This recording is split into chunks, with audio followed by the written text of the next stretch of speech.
Definitely. Fire away, Justin. So do you think uh do you think your cars are the hardest cars to drive in your opinion? I mean, you watch NASCAR, you watch so many other motorsports and watch them drive. Do you feel like you've chosen a good career path?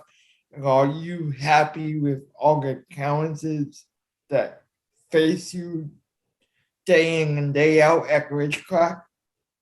Yeah, racing is a little tiny parallel universe to life. Racing is just like life. It's not easy. It's not always fun.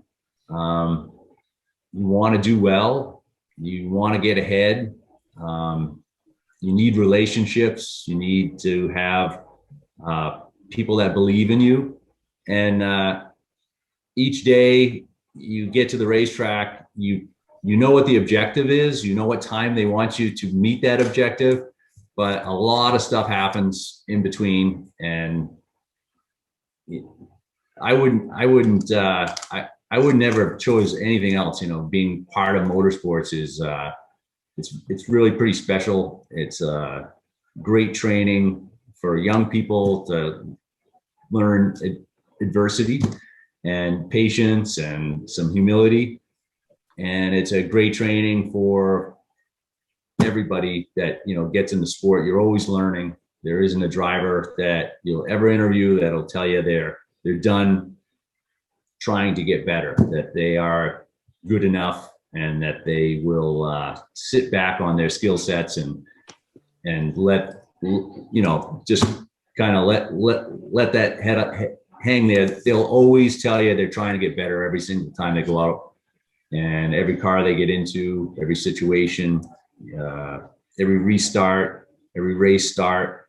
You know, you're learning little bits about how to perfect your racecraft, and sometimes you learn from something that worked, and most of the time you learn from something that didn't work. And that's how you kind of build your book going forward on your skills. And it's a great, and really glad that you guys are so interested in it, and want to know, you know, what makes people want to stay in racing, because it's hard. It's a really hard sport. Yeah, definitely. So how'd you get your ride with Mike Cope Enterprises? So in most racing, rides are your manufacturer that you would be associated with. That's a relationship you form based on somebody has to buy their car and build a car. And in my case, I buy my cars from Mike Cope. I've enjoyed working with Mike. He's been a great mentor. He understands his chassis, understands his car. He's a smaller shop than some of the other shops that you could buy a TA2 car for. And that's kind of how our relationship got formed. The series was expanding rapidly, and Mike had bandwidth, and he had kind of room under the tent to take us on and you know, build cars for our team. And we never regretted the decision. You know, we got to work with him, and from there our relationship has just been building and building and building. And I think in the early days he helped us 100 times more than we could ever help him. But I think our years with Mike and our experience, you know, it's starting. I think there's a little bit of payback that we can help Mike a little bit, and we've learned some stuff that's going to help him move forward. And that's how teams work. So when you drive for a manufacturer, that's part of the deal, is everybody has to help everybody to get better.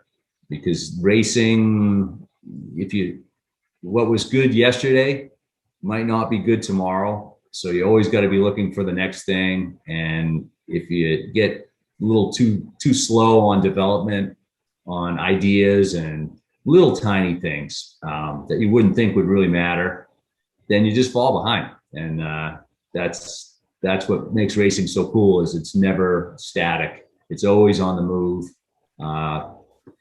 it keeps you busy. What's the most Definitely.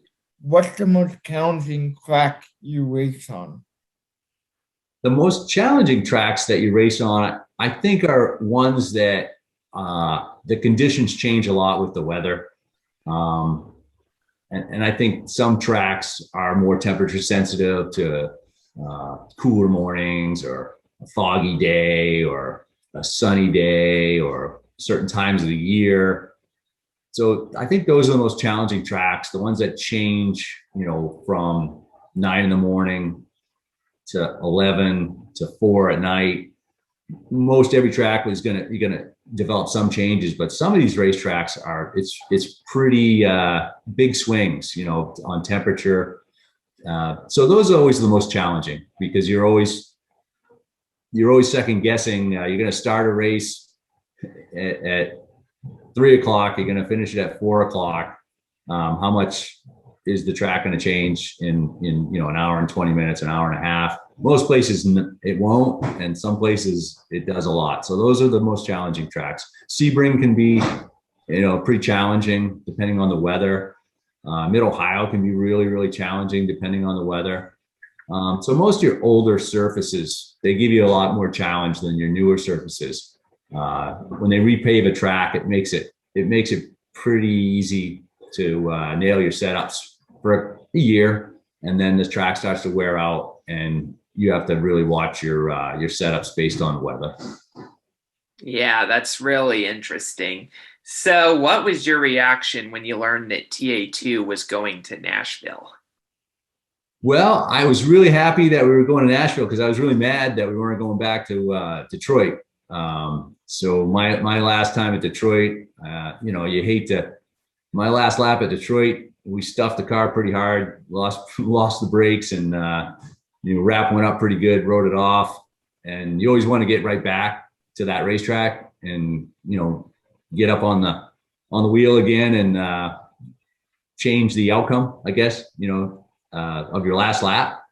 So I was kind of upset that I didn't get to go back to Detroit and redeem, our team we had a mechanical failure and, it cost us a race car late in the race. And we were having a pretty good day up to that moment. So Nashville it was exciting to hear that, we had another opportunity to run with IndyCar because they have a fantastic marketing and development program for their series. And they've done a really, really, probably the number one job in the industry over the last 5 to 8 years, I'd say, as bringing their product to the public. So to get an opportunity to race with IndyCar is it's special. Those guys are tremendous talents. So whenever you get to elevate your game a little bit, it's always pretty exciting. Definitely. What was your overall experience of the weekend? I thought Nashville was, like I said, it was outstandingly executed for something that hadn't been done before.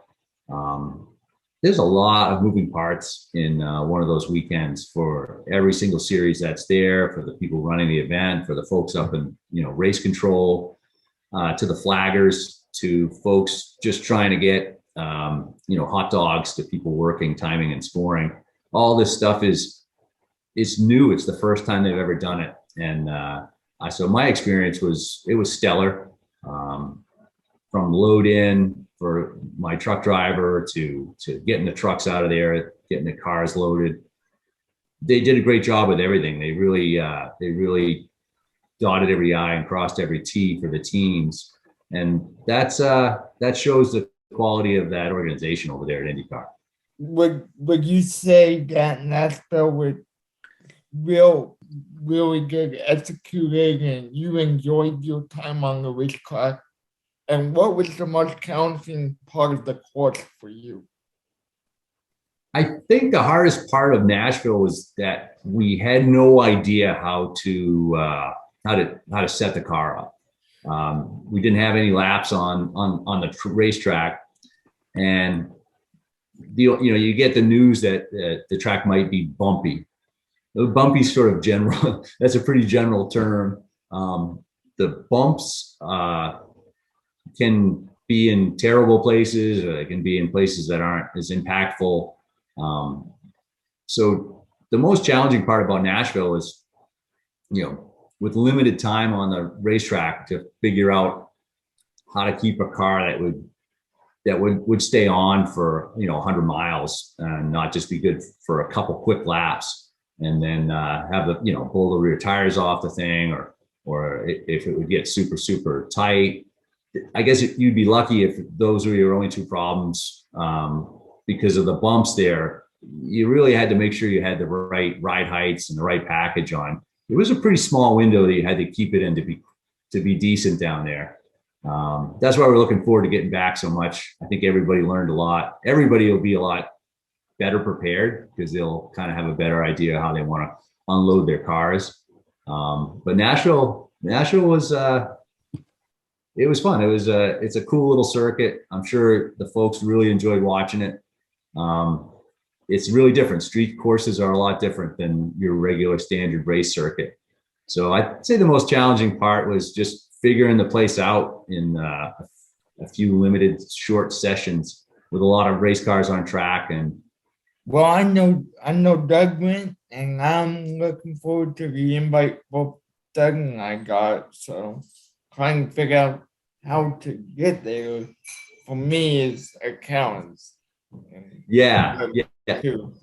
Yeah. Well, Nashville is a really cool town. So it's worth the trip. I mean, for folks that like you guys are such huge race fans, I think that it's worth the trip. It's worth whatever sacrifices you got to make to get down to Nashville. I think you'll enjoy that trip immensely, and you should put it on the calendar. It's quite an event, and it's hard to say that a first time race event. It had the town was really behind it. So there's a lot of electricity, a lot of energy down there in Nashville that you could feel it. It was palpable. You could feel the positive energy down there. People were excited about their race in Nashville. And that's always a great vibe. That's always a great vibe to get to a racetrack with. For me, it was unquestionably the most fun I've ever had as a race fanatic. Like, that was the biggest weekend of my life, unquestionably. And I had no complaints at all by the time it was over, because I got to interact with some pretty big names like Penske and Al Unser Jr. I met him, and I met some GT and Trans Am competitors, including you. And, I had no complaints at all. Yeah, Nashville was a lot of fun. There's a lot of other great Trans Am racing that goes on around the country, that I would encourage your fans and yourselves to try and get down and check out. My favorite track is Watkins Glen. That is a great track in upstate New York at the Finger Lakes. That's probably my favorite track in North America. We're going down to Sebring, coming right up here pretty quick, not too long. Mm-hmm. And that's also another pretty cool place to be that time of year. It's always pretty warm down at Sebring. You can get down there. You can be a little disappointed sometimes, but just think of the oranges, the oranges take it worse than we do if it's cold in Florida. So definitely. Also, I have Angela Savage to thank as well for inviting me to that weekend, the daughter of Swede Savage. Yeah. Very nice. Well, you guys, you got to make it. You got to find a way to get down to Nashville. And I know, Doug, you have your path, but Justin, I'm counting on you. You got to get down. Yeah, you got it, Justin. We got to get you down there to that VIP. Yes, we do, Doug. Yeah. All righty. I think that's a spectacular conclusion for this interview. All right. Well, outstanding. Just real quick, I wanted to make sure your fans know that I couldn't do this without my crew. I've got Jamie Obie and Jeff Barnes and Matt Romanowski, and I could not race these cars without those three individuals. Those guys keep me safe. They keep the cars ready. They drive them all over the country. And those are the guys that, I want your fans to know, that these drivers, they all got 3 or 4 people behind them that they couldn't do it without. And I'm going to tip my hat to my 3 guys. And you guys have a Merry Christmas and a Happy New Year. And we look forward to seeing you on the racetrack next year. Definitely. Justin, Merry off season and a happy Christmas, like Chase Elliott would say. Yeah.